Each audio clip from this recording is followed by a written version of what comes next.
श्री स्वाय नमस्तुभ्यम दोस्तों, आप सभी का नमस्कार मेरे तरफ से। भाइयों, मैं आपको एक मुख्य समाचार दूंगा। 24 नवंबर को यह 5 उपाय करें, बदल देगा आपके भाग्य। यह उपाय प्रदीप मिश्रा जी का है। यह उपाय आप अवश्य करें। आइए सुनते हैं। सोमवार के दिन जो अमावस्या पड़े वो सोमती अमावस्या कहलाती है।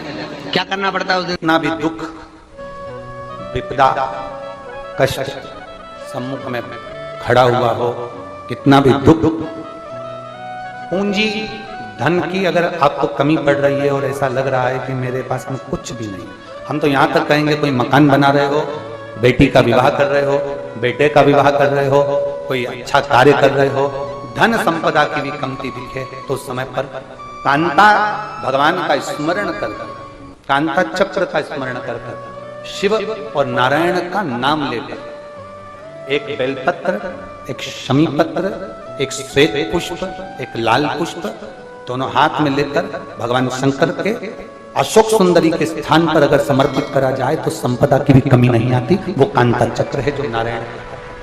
यहां तक शिव महापुराण की कथा कहती है, अगर कोई विद्वत ब्राह्मण ने आपको बताया है कि आपके घर में पितृदोष है, कोई विद्वान ब्राह्मण ने बता दिया कि आपके घर में काल सर्प दोष है, कोई विद्वान ब्राह्मण ने बता दिया कि आपके यहाँ पर ये वास्तु दोष है और इस दोष को मिटाना जरूरी है, कोई ने आपको बताया, उस समय पर हमें घबराना नहीं, उस समय में घबराने का क्रम नहीं है।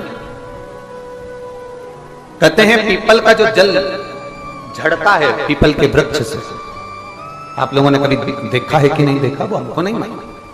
कितना भी अगर कोई वास्तु दोष बता दिया, पितृदोष बता दिया, काल सर्प दोष बता दिया, कितना भी अगर कोई दोष बता दे, तो पीपल का जो जल वृक्ष में से झड़ता है, कभी कभी आप उसके नीचे हाथ रखकर देखना, थाली रखकर देखना, उसमें पत्थर पर देखना, तो वहां पर भी पानी के निशान आपको मिलेंगे, बूंद के निशान। मात्र उस पीपल के वृक्ष के जल की एक बिंदी, एकमात्र बिंदी, शंकर भगवान का जो शिवलिंग है, जलाधारी है, चरण है, गणेश कार्तिक का स्थान है, अशोक सुंदरी का स्थान है, और प्रत्येक जलाधारी में से पानी बीच में से आकर नीचे की ओर गिरता, नीचे की ओर गिरता। आप लोगों के स्मरण में हमने पहले भी बताया कि राइट में किसका स्थान है? गणेश जी का, लेफ्ट में कार्तिक के, बीच में अशोक सुंदरी। ये क्या है? पार्वती जी का हस्त कमल, शिवलिंग, और ऊपर से जो जल एक एक बूंद शंकर जी के शिवलिंग पर गिर रहा है वो शंकर जी की 5 लड़कियां, जया, विषहरा, शामलीवारी, दौतली और देव, शंकर जी की 5 लड़कियों, एक एक बूंद पानी शिव जी पर गिरा। जहां जल नीचे गिरता है उस स्थान से जहां तक जल बहकर जा रहा है उस स्थान तक 33 कोटि देवताओं का स्थान, 33 कोटि देवताओं का स्थान। अब जहां पानी आया, जहां नीचे गिरा, उसके बीच में जो स्थान होता है, आप लोगों ने देखा है कि नहीं देखा? जिनने देखा है जरा हाथ उठाओ। ये पानी जैसे यहां तक आया और यहां के बाद नीचे गिरेगा, तब वो नाली के माध्यम से बाहर जाएगा। तो जितनी दूर यहां से वो नीचे की ओर जो गिर रहा है, यहां से वो नीचे की ओर जो पानी जा रहा है, ये जो स्थान होता है, ये हमारे 3 दोषों को निवारण तुरंत कर देता है। एक हमारा पितृदोष, एक हमारा काल सर्प दोष और एक हमारा वास्तु दोष का निवारण ये तुरंत। और ये तो हमने केवल आपको शिव महापुराण के माध्यम से बताया कि ये 3 दोष का निवारण कर देता है, पर यदि कभी आप ध्यान से लिंग पुराण को पढ़ेंगे, आप यदि लिंग पुराण को पढ़ेंगे और गीता प्रेस गोरखपुर की लिंग पुराण को लाकर यदि आप पढ़ते हैं, या गीता प्रेस गोरखपुर की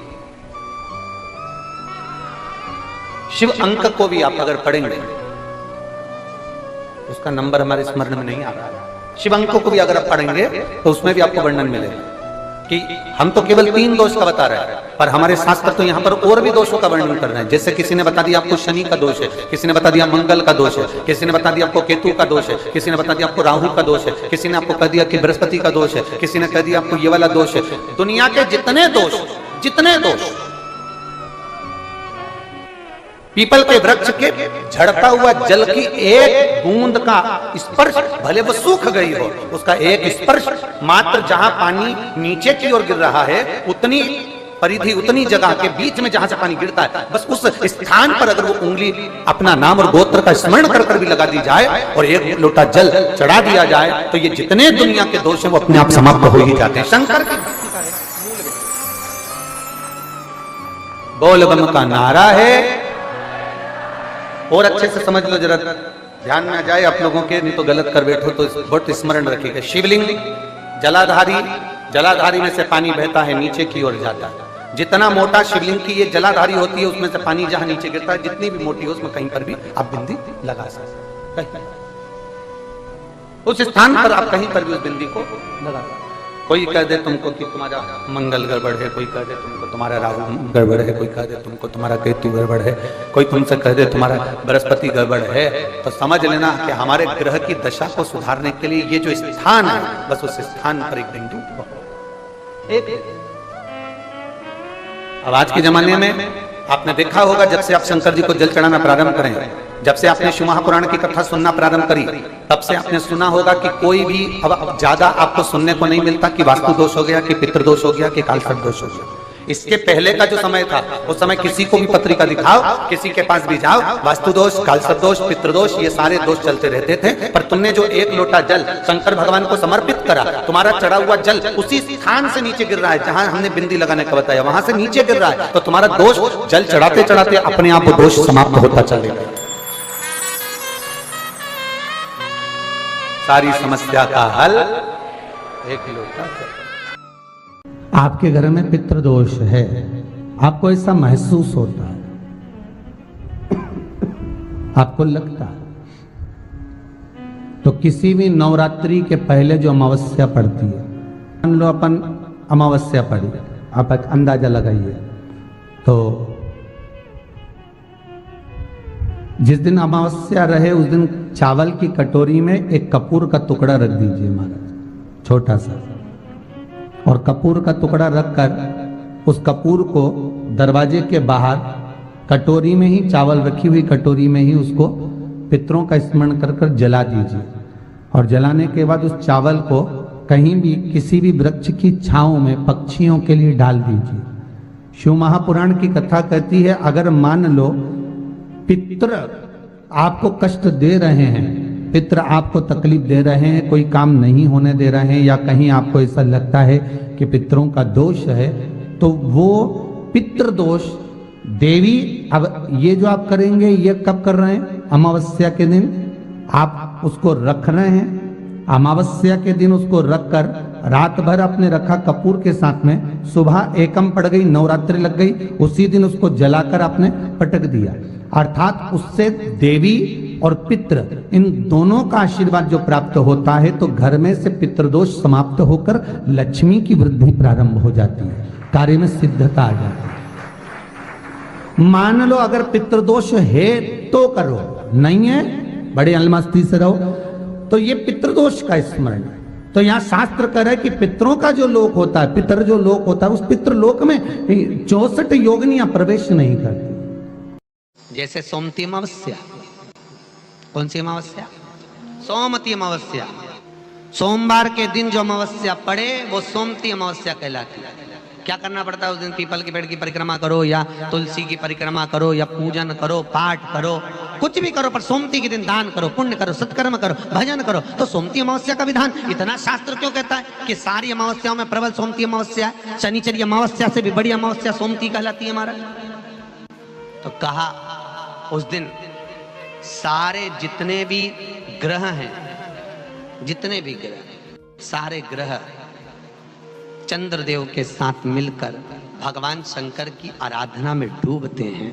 और भगवान शंकर की आराधना में डूबते हैं तो उस दिन जो किया हुआ दान पुण्य सत्कर्म है वो हमारे, आप लोगों को मालूम होगा, पितरों की 3 गतियां, पितर, आहुत, वासुक। कितने? 3।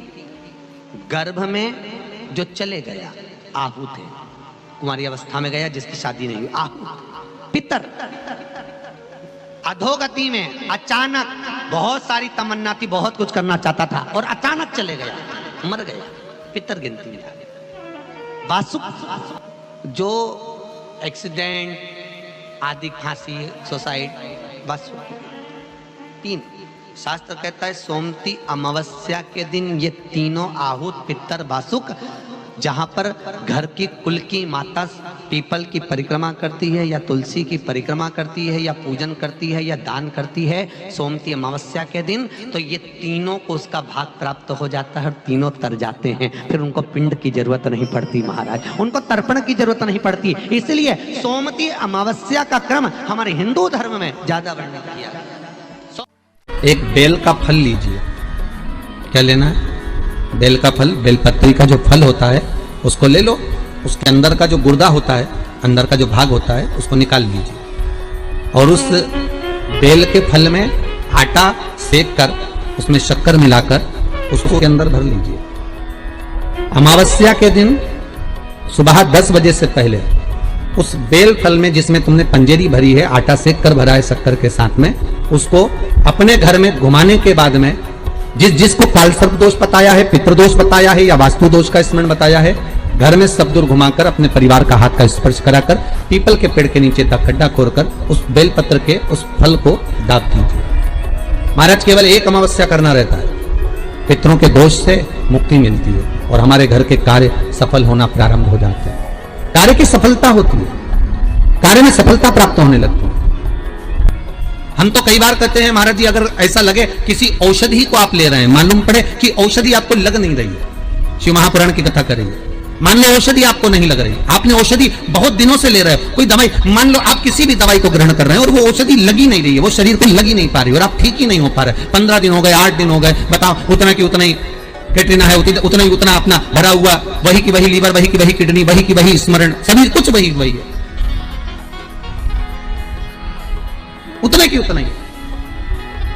बीपी भी ऊंचा नीचा चल रहा है पर लेवल में नहीं आ रहा, शुगर भी लेवल में नहीं आ रही, तो प्रयास करा करो महाराज, बेलपत्री के फल का जो गुर्दा है, अंदर का जो भाग है फल का, उसको पानी में गला लीजिए और प्रदोष की प्रदोष, कम से कम प्रदोष नहीं हो और बीमारी जरा दवाई लगी नहीं रही हो तो बिना प्रदोष के भी कर सकते हैं, उसको पानी में गलाइए।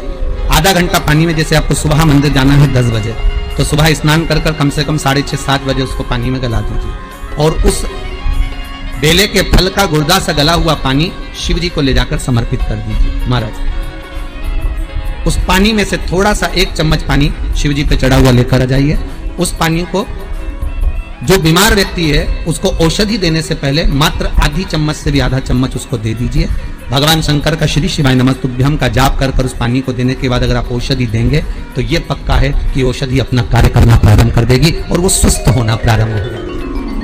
क्या करना पड़ता है उस दिन? पीपल के पेड़ की परिक्रमा करो या तुलसी की परिक्रमा करो या पूजन करो, पाठ करो, कुछ भी करो, पर सोमती के दिन दान करो, पुण्य करो, सत्कर्म करो, भजन करो। तो सोमती अमावस्या का विधान इतना शास्त्र क्यों कहता है कि सारी अमावस्याओं में प्रबल सोमती अमावस्या, शनिचरी अमावस्या से भी बड़ी अमावस्या सोमती कहलाती है। हमारा जितने भी ग्रह, सारे ग्रह चंद्रदेव के साथ मिलकर भगवान शंकर की आराधना में डूबते हैं और भगवान शंकर की आराधना में डूबते हैं तो उस दिन जो किया हुआ दान पुण्य सत्कर्म है वो हमारे, आप लोगों को मालूम होगा, पितरों की 3 गतियां, पितर, आहुत, वासुक, कितने? 3। गर्भ में जो चले गया आहुत है, कुंवारी अवस्था में गया जिसकी शादी नहीं हुई, आहुत। पितर अधोगति में अचानक बहुत सारी तमन्ना थी, बहुत कुछ करना चाहता था और अचानक चले गया, मर गया, पितर गिनती है। जो एक्सीडेंट आदि, खांसी, सुसाइड, बस 3। शास्त्र कहता है सोमती अमावस्या के दिन ये तीनों आहुत, पितर, वासुक, जहां पर घर की कुल की माता पीपल की परिक्रमा करती है या तुलसी की परिक्रमा करती है या पूजन करती है या दान करती है सोमती अमावस्या के दिन, तो ये तीनों को उसका भाग प्राप्त हो जाता है और तीनों तर जाते हैं। फिर उनको पिंड की जरूरत नहीं पड़ती महाराज, उनको तर्पण की जरूरत नहीं पड़ती। इसलिए सोमती अमावस्या का क्रम हमारे हिंदू धर्म में ज्यादा वर्णित। विश्वास कहता है अमावस्या के दिन, उस श्राद्ध पक्ष की अमावस्या के दिन जो नदी, तालाब, बावड़ी, कुआं किसी भी एक जगह पर अपने पूर्वजों का नाम लेकर शाम के समय पर दिया लगाएगा, ये मेरा विश्वास कहता है उसके लिए कुबेर भंडारी भंडार जरूर बनेगा, पितृ भंडार जरूर बनेंगे, ये निश्चित। इस पीपल के वृक्ष के नीचे जो शनिवार को दिया लगाएगा वो लक्ष्मी और नारायण को अपने घर ले जाएगा। इसलिए शनिवार के दिन पीपल के वृक्ष के नीचे दिया का प्रमाण है महाराज। और सुन दरिद्रता देवी, तेरे पेड़ के नीचे जो खाली हाथ आएगा तू उसके घर में प्रवेश करेगी, और जो भरे हाथ से मतलब पानी का लोटा ले जाओ, कंकु ले जाओ, चावल ले जाओ, रोली ले जाओ, कुछ भी, जरा सी शक्कर ले जाओ, गुड़ ले जाओ, आटा ले जाओ, और पीपल के पेड़ के नीचे कभी खाली हाथ मत जाओ। अगर तू खाली हाथ कोई आया तो तू उसके घर में प्रवेश कर। बड़ का पेड़ पितरों का प्रतीक होता है, बेलपत्री का पेड़ भी पितरों का प्रतीक होता है, क्योंकि ये पितरों के वंश से जो पार्वती मैया का प्रागट्य भाव वर्णन। पीपल का वृक्ष पितरों का प्रतीक। श्राद्ध पक्ष में महाराज पीपल के पेड़ के नीचे मात्र काली तिल्ली का पानी ही डाल देने से पितृदोष का निवारण हो जाता है। किसी लड़के की लड़की की विवाह शादी नहीं हो रहा हो, मंगल विवाह नहीं हो रहा हो, पानी के लोटे में थोड़ा सा काला तिल डालकर श्राद्ध पक्ष में पीपल के पेड़ के नीचे चढ़वा दीजिए महाराज। पितरों की शांति होती है, घर में मंगल कार्य होता है, मंगल कार्य हो जाता है, पितृदोष का निवारण होता है। ऐसा लग रहा है कि बहुत बड़ी बीमारी शरीर में आ गई है, वो मिट नहीं रही, बीमारी बहुत बड़ी है, नहीं जा रही। सरसों का फूल भगवान शंकर को चढ़ाना प्रारंभ कर। सरसों तो आप अपने घर के अंदर भी बो सकते हो, उसमें पीला फूल ही जाता है, शिव जी को चढ़ाना चालू कर दो, बीमारी समाप्त होना प्रारंभ। बेल का फल, बेलपत्री का जो फल होता है उसको ले लो, उसके अंदर का जो गुर्दा होता है, अंदर का जो भाग होता है उसको निकाल लीजिए, और उस बेल के फल में आटा सेक कर उसमें शक्कर मिलाकर उसको के अंदर भर लीजिए। अमावस्या के दिन सुबह 10 बजे से पहले उस बेल फल में जिसमें तुमने पंजेरी भरी है, आटा सेक कर भरा है शक्कर के साथ,